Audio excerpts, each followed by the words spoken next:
Hello, and welcome back to Little River United Church of Christ. My name is Shelli M, and I'm the senior pastor here in Annandale, Virginia.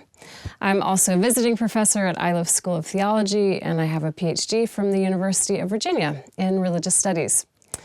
In our current series of Tuesday discussions, we're exploring the theology of John Calvin. Last week, we were briefly introduced to Calvin within his context, and we reviewed some of the themes of the Reformed tradition, since we're reading Calvin in order to understand what it means to be Reformed. We read just a few paragraphs of Calvin's Institutes of the Christian Religion, starting with Book 1, Chapter 1, and reading from paragraphs 1 and 2. There we learned that for Calvin, there is no knowledge of God without knowledge of the self, and there is no knowledge of the self without knowledge of God. In other words, knowledge of God and of self are intimately intertwined. For Calvin, we saw that knowing our own dependence upon God for our existence and for our gifts, as well as knowing our own proneness to sin, leads us to seek God, who is the creator and the giver of gifts, and who is good. But for Calvin, it's not enough that we simply believe that God exists, or that we vaguely venerate the Creator. Instead, Calvin says that true or sound knowledge or wisdom isn't simply a matter of the head, but it is a matter of the heart. We need to know God's relation to us, rather than speculating about what God might be like apart from us. And to have true knowledge of God, we need not only to acknowledge God, but to love and to revere God. Calvin thinks that people can't know God in this way without Christ. It is Christ, Calvin says, who reveals God as our loving Redeemer, who is the fountain of every good. To drive home this point, Calvin writes, "It will not suffice simply to hold that there is one whom all ought to honor and adore, unless we are also persuaded that God is the fountain of every good, and that we must seek nothing elsewhere than in God.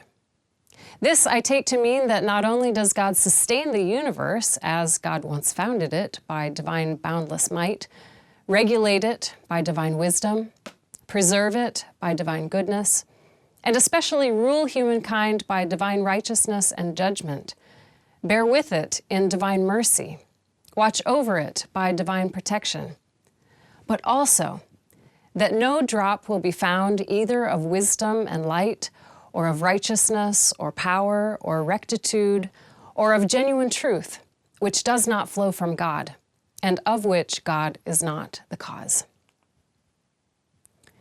There are really two important points here for understanding Calvin's theology. First, God is the creator, and everything depends on God. This requires acknowledging that God is God and we are not. Second, Calvin's system of thought depends not on fear of punishment, but on reverence and adoration of God for who God is. In fact, many might be surprised to read, even in these opening words of Calvin's Institutes, that, quote, "Even if there were no hell, the reverent person would still shudder at offending God," end quote. In other words, the existence of hell is not required for Calvin's theology to hold together.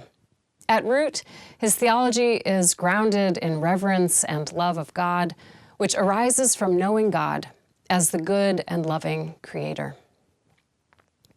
It is from this vantage point that Calvin invites his readers to contemplate God's work displayed in the whole of creation. Through this contemplation, he believes that humanity can receive true and complete happiness.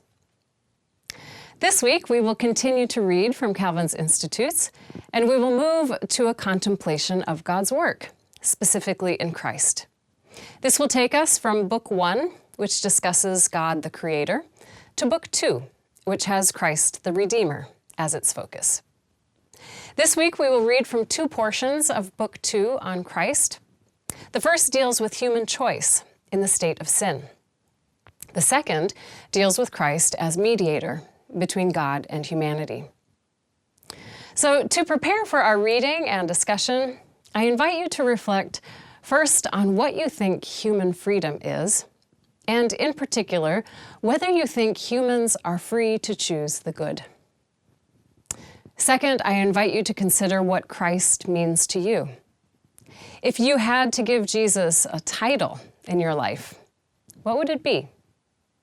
For instance, in my life, I have a mother and father, a brother, teachers, doctors, friends, colleagues, authorities, and guides. What title would you give Jesus in your life? Who is he to you? And what is his primary function? What does he do? I'm looking forward to our live discussion on Tuesday evening. If you'd like to join us, check out lrucc.org for all the details. Until then, peace.